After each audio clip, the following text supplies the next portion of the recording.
রাজ্যের উচ্চশিক্ষা ব্যবস্থার সার্বিক উন্নয়ন এবং শিক্ষার্থীদের মতামতকে নীতি নির্ধারণে অন্তর্ভুক্ত করার লক্ষ্যে বুধবার আগরতলা স্টেট গেস্ট হাউস সোনারতরীতে উচ্চশিক্ষা সংলাপ শীর্ষক এক বিশেষ অনুষ্ঠানের আয়োজন করা হয়। অনুষ্ঠানে রাজ্যের বিভিন্ন কলেজের ছাত্র প্রতিনিধিদের সঙ্গে সরাসরি মত বিনিময় করেন উচ্চশিক্ষামন্ত্রী কিশোর বর্মন। উপস্থিত ছিলেন উচ্চশিক্ষা অধিকর্তা অনিমেষ দেববর্মা সহ দপ্তরের অন্যান্য আধিকারিকেরা।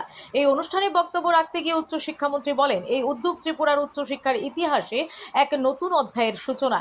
তিনি বলেন, এটি শুধুমাত্র একটি সরকারি সভা নয়, বরং শিক্ষার্থী এবং সরকারের মধ্যে মুক্ত ও গঠনমূলক আলোচনার একটি মঞ্চ। মন্ত্রী বলেন, এতদিন সরকার বলতো, শিক্ষার্থীরা শুনতো, এবার এই ধারণা বদলেছে। এবার শিক্ষার্থীরা বলবে, সরকার মনোযোগ দিয়ে শুনবে। এই সংলাপ থেকে উঠে আসা মতামত ও পরামর্শ উচ্চশিক্ষার ভবিষ্যৎ পরিকল্পনা ও নীতি নির্ধারণের গুরুত্বপূর্ণ ভূমিকা পালন করবে। আজকের এই যে সভা, এটা শুধুমাত্র যে একটা সরকারি মিটিং তা কিন্তু নয়। আমাদের এই আজকের সভাটা বা প্রোগ্রামটা একটা মুক্ত আলোচনার মঞ্চ। এখানে এটা করার উদ্দেশ্য শুধুমাত্র সরকার বলবে আর শিক্ষার্থীরা শুধু শুনবে। আমরা দেখেছি বিগত সরকারের সময় শুধুমাত্র সরকার বলতো আর ছাত্রছাত্রীরা শুনতো। আমরা এই কনসেপ্টটা একটু পাল্টাতে চাইছি। তো স্বাভাবিক কারণেই এখানে এইটা পাল্টে দিয়ে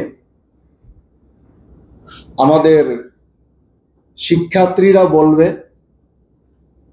সরকার মনোযোগ দিয়ে শুনবে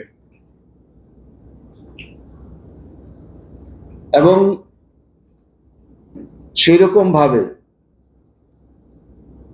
সরকার এবং শিক্ষার্থীরা আমরা উভয়ে একসাথে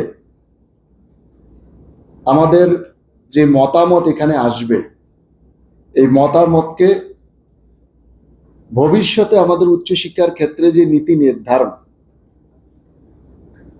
সেই নীতি নির্ধারণকে আমি মনে করি আমাদের উভয়ের মতামত সেখানে গুরুত্ব পাবে কিংবা গুরুত্ব দেবে। এটাই কিন্তু আমাদের এই যে আজকের মিটিং দিয়ে যে শুরু,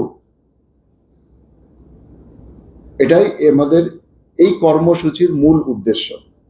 তিনি আরও বলেন, বিকশিত ভারত 2047-এর লক্ষ্য পূরণে রাজ্যের উচ্চশিক্ষা প্রতিষ্ঠানগুলিকে আরও শক্তিশালী, আধুনিক করে গড়ে তুলতে হবে।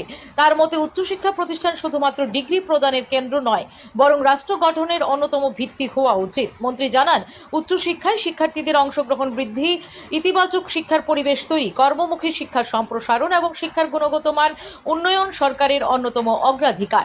আগামী 2030 সালের মধ্যে উচ্চশিক্ষায় ভর্তির হার উল্লেখযোগ্যভাবে ছড়ানোর লক্ষ্য নির্ধারণ করা হয়েছে। তার মতে, উচ্চশিক্ষা প্রতিষ্ঠান শুধুমাত্র ডিগ্রি প্রদানের কেন্দ্র নয়, বরং রাষ্ট্র গঠনের অন্যতম ভিত্তি হওয়া উচিত। মন্ত্রী জানান, উচ্চশিক্ষায় শিক্ষার্থীদের অংশগ্রহণ বৃদ্ধি, ইতিবাচক শিক্ষার পরিবেশ তৈরি, কর্মমুখী শিক্ষার সম্প্রসারণ এবং শিক্ষার গুণগত মান উন্নয়ন সরকারের অন্যতম অগ্রাধিকার। আগামী 2030 সালের মধ্যে উচ্চশিক্ষায় ভর্তির হার উল্লেখযোগ্যভাবে বাড়ানোর লক্ষ্য নির্ধারণ করা হয়েছে। সংলাপে ছাত্র প্রতিনিধিদের কাছে বিভিন্ন গুরুত্বপূর্ণ বিষয় তুলে ধরা হয়। এর মধ্যে ছিল কলেজগুলির প্রধান সমস্যাগুলি চিহ্নিত করা, উচ্চশিক্ষার মনোন্নয়ের করণীয়, কর্মসংস্থানমুখী শিক্ষা প্রসারের উপায়, কলেজকে আদর্শ শিক্ষা প্রতিষ্ঠানে পরিণত করার পরিকল্পনা এবং আগামী 5 বছরে ত্রিপুরার উচ্চশিক্ষাকে আরও এগিয়ে নিয়ে যাওয়ার রূপরেখা।